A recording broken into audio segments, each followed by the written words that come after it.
عبد الملک نے قضا سے خبر دی۔ انہوں نے کہا کہ میں نے ابو سعید رضی اللہ عنہ سے 4 باتیں سنی اور انہوں نے بتلایا کہ میں نے انہیں نبی کریم صلی اللہ علیہ وسلم سے سنا تھا۔ آپ نے نبی کریم صلی اللہ علیہ وسلم کے ساتھ 12 جہاد کیے تھے۔ صحیح بخاری حدیث نمبر 1188۔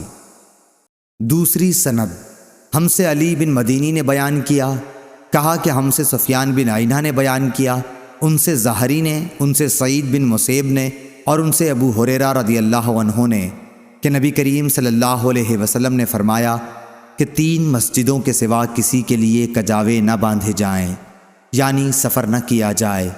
ایک مسجد الحرام، دوسرے رسول اللہ صلی اللہ علیہ وسلم کی مسجد، اور تیسرے مسجد اقصیٰ یعنی بیت المقدس۔ صحیح بخاری حدیث نمبر 1189۔ امام مالک نے زید بن رباح اور عبید اللہ بن ابی عبداللہ اغر سے خبر دی، انہیں ابو عبداللہ اغر نے اور انہیں ابو ہریرہ رضی اللہ عنہ نے کہ رسول اللہ صلی اللہ علیہ وسلم نے فرمایا کہ میری اس مسجد میں نماز مسجد حرام کے سوا تمام مسجدوں میں نماز سے 1000 درجہ زیادہ افضل ہے۔ صحیح بخاری حدیث نمبر 1190۔ ایوب سختیانی نے خبر دی اور انہیں نافع نے کہ حضرت عبداللہ بن عمر رضی اللہ عنہ چاشت کی نماز صرف 2 دن پڑھتے تھے جب مکہ آتے، کیونکہ آپ مکے میں چاشت ہی کے وقت آتے تھے۔ اس وقت پہلے آپ طواف کرتے اور پھر مقام ابراہیم کے پیچھے 2 رکعت پڑھتے۔ دوسرے جس دن آپ مسجد قباء میں تشریف لاتے، آپ کا یہاں ہر ہفتے کو آنے کا معمول تھا۔ جب آپ مسجد کے اندر آتے تو نماز پڑھے بغیر باہر نکلنا برا جانتے۔ آپ بیان کرتے تھے کہ رسول اللہ صلی اللہ علیہ وسلم یہاں سوار اور پیدل دونوں طرح آیا کرتے تھے۔ صحیح بخاری حدیث نمبر 1191۔ نافع نے بیان کیا کہ ابن عمر رضی اللہ عنہ فرمایا کرتے تھے کہ میں اسی طرح کرتا ہوں جیسے میں نے اپنے ساتھیوں صحابہ رضی اللہ عنہم کو کرتے دیکھا ہے، لیکن تمہیں رات یا دن کے کسی بھی حصے میں نماز پڑھنے سے نہیں روکتا، صرف اتنی بات ہے کہ قصد کر کے تم سورج نکلتے یا ڈوبتے وقت نہ پڑھو۔ صحیح بخاری حدیث نمبر 1192۔ عبداللہ بن دینار نے بیان کیا اور ان سے حضرت عبداللہ بن عمر رضی اللہ عنہ نے انہوں نے کہا کہ رسول اللہ صلی اللہ علیہ وسلم ہر ہفتے کو مسجد قباء آتے، پیدل بھی، بعض دفعہ اور سواری پر بھی، اور عبداللہ بن عمر رضی اللہ عنہ بھی ایسا ہی کرتے۔ صحیح بخاری حدیث نمبر 1193۔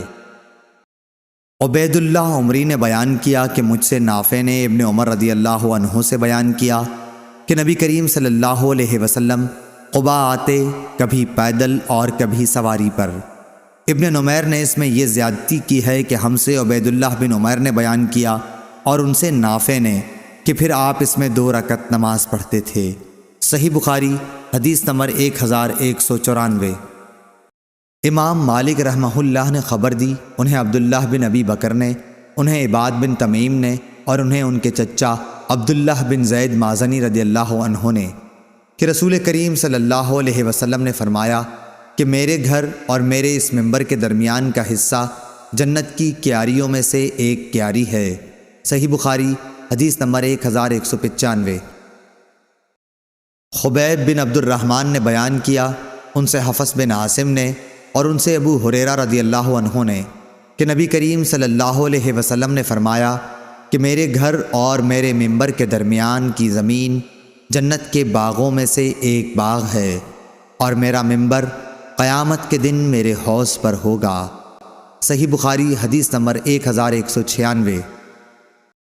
عبد الملک بن عمیر نے بیان کیا، انہوں نے زیاد کے غلام قزا سے سنا، انہوں نے بیان کیا کہ میں نے ابو سعید خدری رضی اللہ عنہ کو رسول اللہ صلی اللہ علیہ وسلم کے حوالے سے 4 حدیثیں بیان کرتے ہوئے سنا جو مجھے بہت پسند آئیں۔ آپ صلی اللہ علیہ وسلم نے فرمایا کہ عورت اپنے شوہر یا کسی ذی رحم محرم کے بغیر 2 دن کا سفر نہ کرے، اور دوسری یہ کہ عید الفطر اور عید الاضحیٰ دونوں دن روزے نہ رکھے جائیں۔ تیسری حدیث یہ کہ صبح کی نماز کے بعد سورج کے نکلنے تک اور عصر کی بعد سورج چھپنے تک کوئی نفل نماز نہ پڑھی جائے۔ چوتھی یہ کہ 3 مسجدوں کے سوا کسی کے لیے کجاوے نہ باندھے جائیں، مسجد حرام، مسجد اقصی اور میری مسجد یعنی مسجد نبوی۔ صحیح بخاری حدیث نمبر 1197۔